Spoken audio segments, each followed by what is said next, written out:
ఉగ్రవాదాన్ని తన పెరట్లో మొక్కలాగా పెంచి పోషిస్తున్న పాక్కు ఎలాగైనా బుద్ధి చెప్పాలని ఫిక్స్ అయింది భారత్. దాయాది దేశానికి ఎన్ని విధాలుగా షాక్ ఇవ్వాలో అన్ని అవకాశాలను వాడేసుకుంటుంది. ఇద్దరు వ్యక్తులు చేసిన వ్యాఖ్యలతో ఇప్పుడు పాక్కు కష్టాలతో పాటు నష్టాలు కూడా ప్రారంభమయ్యాయి.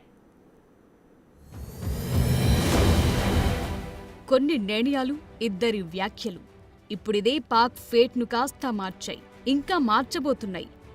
उनकी कल्पना से भी बड़ी सजा मिलेगी. ఇక రెండోది, Indus Waters Treaty of 1960 will be held in abeyance with immediate effect.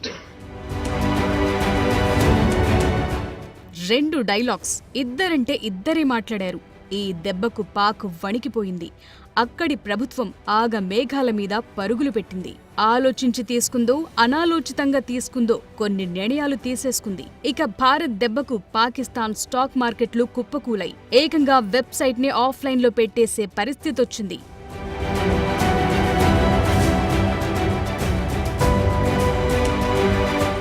ప్రధాని మోదీ చేసిన ఈ వ్యాఖ్యల్లో ఎక్కడా పాకిస్తాన్ పేరెత్తలేదు. ఉగ్రవాదులు ఎక్కడ నక్కి ఉన్నా వేటాడుతామని హెచ్చరించారు మోదీ. కలలో కూడా ఊహించని శిక్ష వేస్తామన్నారు. ఉగ్రవాదులే కాదు, వారికి ఆశ్రయమిస్తోన్న వారిని సైతం విడిచిపెట్టబోమంటూ తేల్చి చెప్పారు. ఈ వ్యాఖ్యలు చేస్తున్నప్పుడు ఆయన ఎక్కడా ఏ దేశం పేరు ఎత్తలేదు. అసలు పాక్ మాటైతే అస్సలే తీయలేదు. కానీ ఈ ఎఫెక్ట్ మాత్రం పాక్ పై గట్టిగానే పడింది.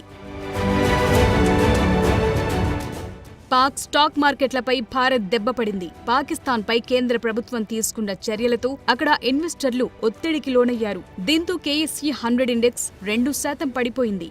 మొదటి 5 నిమిషాల్లోనే 2400 పాయింట్లకు పైగా పడిపోయింది కేఎస్ఈ 100 ఇండెక్స్. ఒకానొక దశలో ట్రేడింగ్ నిలిపివేశారు. పాక్ స్టాక్ మార్కెట్ అధికారిక వెబ్సైట్ ఆఫ్లైన్ కు వెళ్లిపోయింది. ఇండస్ నది ఒప్పందం, వీసాల విషయంలో కేంద్రం కఠిన నిర్ణయాలు తీసుకోవటం అక్కడ ప్రతికూలంగా మారాయి. అయితే గతంతో పోలిస్తే ఈ నష్టాలు తక్కువే అంటున్నారు నిపుణులు. మామూలుగానే ప్రస్తుతం పాకిస్తాన్ గడ్డు పరిస్థితులను ఎదుర్కొంటోంది. పాకిస్తాన్ జీడీపీ వృద్ధి అంచనాలను వరల్డ్ బ్యాంక్ 2.6% తగ్గించింది. దీంతో బుధవారమే అక్కడి స్టాక్ మార్కెట్ నష్టాల్లో ముగిసింది. లేటెస్ట్ గా దీనికి కేంద్రం తీసుకున్న నిర్ణయాలు కూడా తోడవటంతో మరింత ఒత్తిడికి లోనయ్యారు. దీంతో నష్టాలు తప్పలేదు పాక్ స్టాక్ మార్కెట్కు.